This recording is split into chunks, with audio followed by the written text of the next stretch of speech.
Welcome one, welcome all, and welcome to Classic Horror Month on Unleash The Ghouls, where every Friday in October we're going to be taking on one of the genre's all-time most loved films, starting off this week with 1984's A Nightmare on Elm Street. Now, before Kofi gets into the plot, Stu, you have some words for the Ghoul Gang, sir.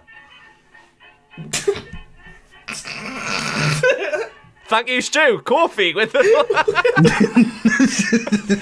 Please do make sure you subscribe, you like, you comment, you do all that engagement shit that makes us popular. But in the meantime, if you do enjoy Unleash the Ghouls and you've been following us for a little while, you can buy us a beer if... I don't really know why you would, but you can buy us a beer if you like. We've got a comment pinned at the top of the, funny enough, the comment section. And if you've been enjoying it...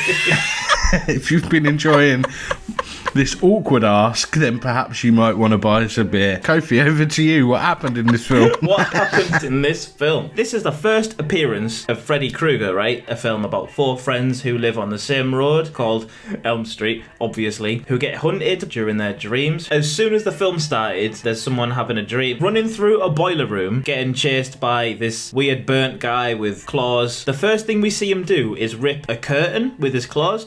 But if you look carefully, the curtain already had the fucking holes in. and he starts from the top of the holes. I really liked this film. I immediately really liked the music they were using at the start. Fucking unbelievable. Yeah, it just worked fucking so well.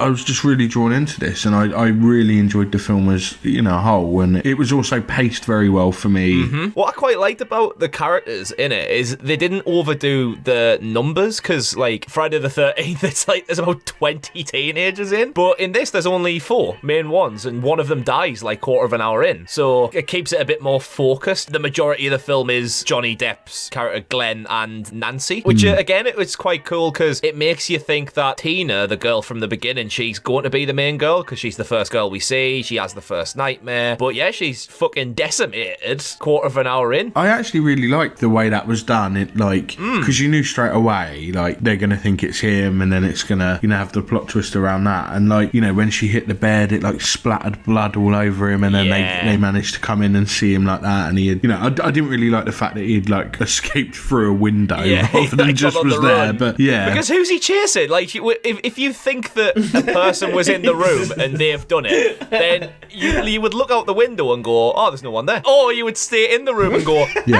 guys, so what's just happened? Like, you wouldn't be Somebody help. I'm going to leg it, I'm going to chase down this thin air. Do you reckon he thought it was the sheet? To be fair, when that guy gets caught by the police and goes to jail, the sheet gets him. Yes, that's true. Oh, it actually does. He's yeah, home. shit. And right at the end, the sheet gets the mum.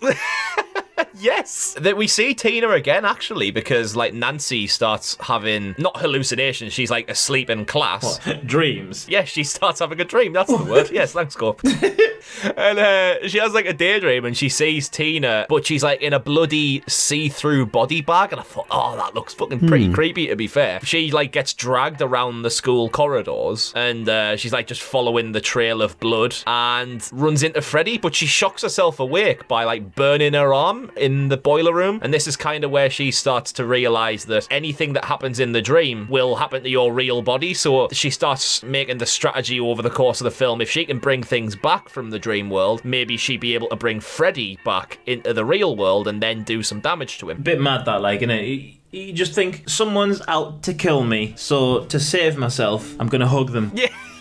It's I thought it was actually pretty clever, but then again, it's quite specific though, right? Because in reality, she sets her alarm, but then in the dream, she's got a little, Casio watch on or something that she sets for the same time. It's like, how accurate's your body clock at this point? Near the end of the film, she can set up a whole fucking house full of booby traps. She just Home Alone's it, like. And he's going to be fucking Home Alone. He's going to get fucking caught by everything that she puts wherever that he follows and then gets caught. Oh, is it like a sledgehammer above the door? But at that point, that's in the real world, though. Like, that's after he's been dragged in. So it's like when he's in the dream world, he's a strategic, tactical genius. But as soon as he's in normal, He's like, alive again. When she sets him on fire, he like chases her around the stairs, and she's like creeping around like she's outwitted him. But like, if someone just ran around the edge of a room, I reckon this murder killing machine could work out what way she went. Yeah. But no. I think it turns quite funny as well. Like, she blows like something up. She sets up an explosion near him, doesn't she? And then she sets like a claymore up in the sitting room. It's like, where did you get it? I love the way Freddy just kind of like twists his body and he's like, oh. Oh, I'm not having that, you cheeky. He doesn't fucking explode. He just is like, whoops, out my way, explosion. I'll tell you who doesn't act normally, the police. Because, like, Nancy smashes, like, the window of the house, and in the house opposite over the road, the police are there, and she's like, oh my God, help me, I'm over here. And, like, a police officer walks up to the window and goes, I guess I'll probably have to go get the lieutenant. What did we think of Freddy, by the way? I know later in the series he becomes a lot more comedic and like spits a lot of not bars. Spits a lot of one-liners. I think he was quite funny anyway, wasn't he? He was like playful that he could get away from anything. Yeah, I think he was pretty entertaining, to be honest. I think the film's like stood well. It was really original. And a lot of iconic like scenes in there as well. There's like the glove in the bath and like the little tongue phone that I'm your boyfriend now, Nancy. The kids in the neighborhood, all their parents are fucking amazing. Because we found out the backstory is like Fred Krueger was a guy who killed 20 odd children in the neighborhood. He was a diddler. He got arrested, and then when he came out, all of the parents round him up and burn him. Yes, that's true. Sound fucking well but like done. Coincidentally, just happens to be Nancy's mum, who was one of the main people as well, and also has Freddy's glove in her basement. Yeah, still. Like, why would you keep that? It's weird, man. She says like, "Oh, it's okay. He's not gonna hurt you. I even got his glove." Do you know that people have other ways of killing people other than their preferred method? Just imagine there's like a serial killer with an axe and the axe gets stolen. They're like, I can't kill anyone anymore, for fuck's sake. I do think as a preferred method, it's such a cool weapon. There's a bit in it where, you know when she's in the school and she goes running through the corridor, at the bit where she acts really hard, where she goes, screw your hall pass to some random girl she's ultimately trapped with Freddy again, but she thinks she's looking for Tina. And they end up in like the boiler room, and Freddy shows himself through the pipes. His face is all mangled and cut up, and then she literally goes, Tina? No, that's the guy with the burnt, sliced to pieces face. The best moment for me though was right at the end, where she thinks she's beat Freddy, and so they go outside, her and the mum, and it's all bright outside, and she gets in the car that's got Freddy Krueger's like pattern on it, right? Yeah. And then they get locked in the car, and she's like, Mum! And Freddy appears from behind, but then like sucks her through the window. All of a sudden just shot through the fucking window. Mad, like, the whole body was made out of wood as well, man. Like,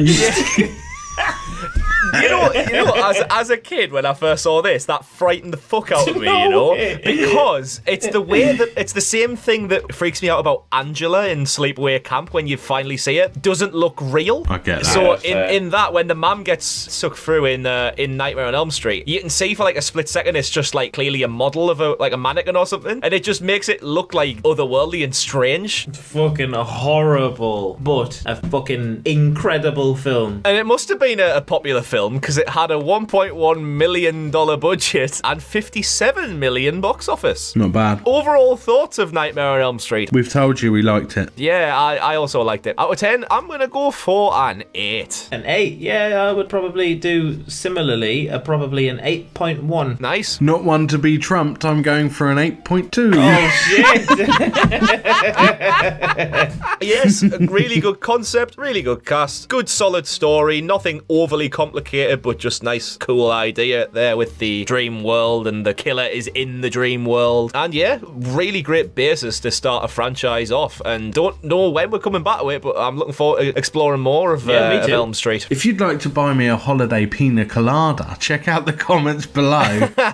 And I'll take a whiskey and coke. Mate, no one gives a shit about you. No one's buying you a drink. If you'd like to buy me a drink, if you don't care about Connor, hit that like button. Oh my god, this is getting flooded now with likes. If Connor's your favourite member, yes, hit like. If Kofi's your favourite member, hit subscribe. And if I'm your favourite member, just buy me a drink. That was overall our honest review of A Nightmare on Elm Street. Next week, you can enjoy us tackling another classic horror film, which is going to be... What is it? Look at the socials, you dickhead. Look at Instagram. Look at Instagram. Oh, man. That's amazing. Don't say anymore. Just end there. Because if someone is... No, don't do it. Don't do it. If someone's got that far, someone's invested this much time to get to the end of the episode, and they think, I wonder what's coming next week, and then you've just... Fuck you, dickhead. And that's the end of it. Just play it out. That's it. We're done. Play it out. Right, I'm stopping recording now because that was just too good of an ending.